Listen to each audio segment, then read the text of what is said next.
This 2,000 square foot commercial space in Brooklyn, New York was my wood shop for 8 years. Here I built a wide variety of designs for homes, gardens, restaurants, hotels, schools, store windows, and more. But it was more than just a wood shop. It was a place to think up new ideas, a place to exercise, a place to play, a place to host friends, clients, and fellow makers. For Luna the dog, it was a great alternative to being left home during the workday. During the pandemic, it felt like my own personal palace, while my fellow New Yorkers were stuck in their apartments. The layout was designed as a marriage between a highly functional woodworking space and a showroom that reflects the Baker structure's aesthetic.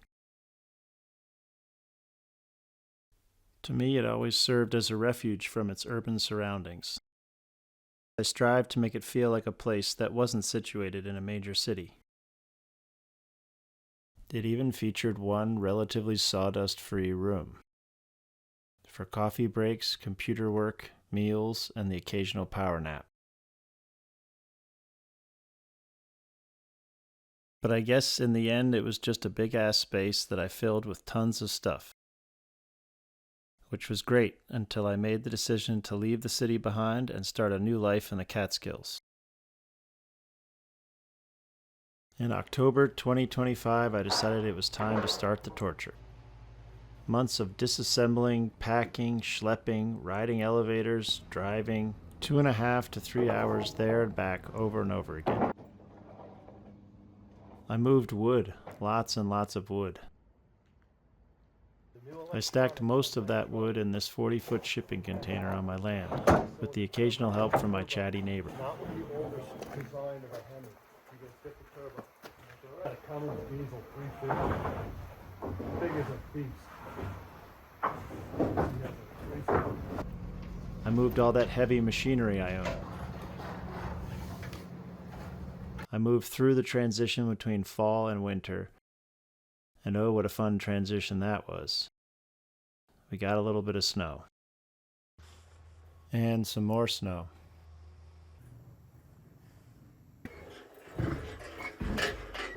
I filled that 40-foot container, so I got a second container, this time just a measly 20-footer.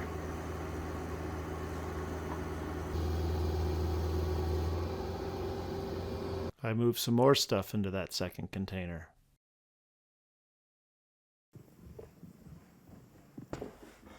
I got stuck in pure ice with all those expensive machines in tow.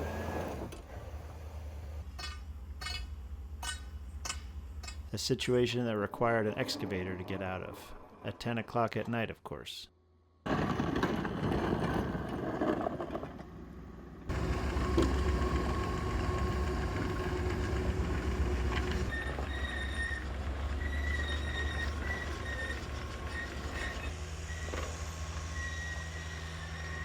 There you go. Fall back. Fall back. Fall back. Fall back now. Come on, boy. I dug my trailer out of snow more than once. And when I filled that second shipping container, I put the last few loads in an old barn up the road.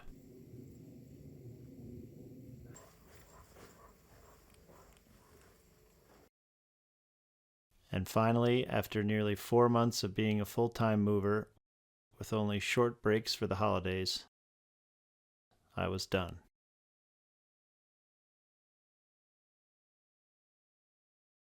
It was strange to return to the space with nothing left than these vines and a whole lot of memories. But the feelings of relief, being done with the schlepping, far outweighed the feelings of sadness. Step 1, escape the city. Complete.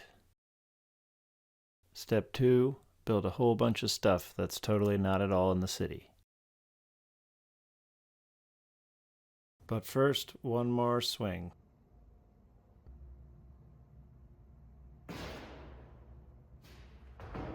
I hope you'll follow along for some exciting upcoming developments, and don't forget to subscribe.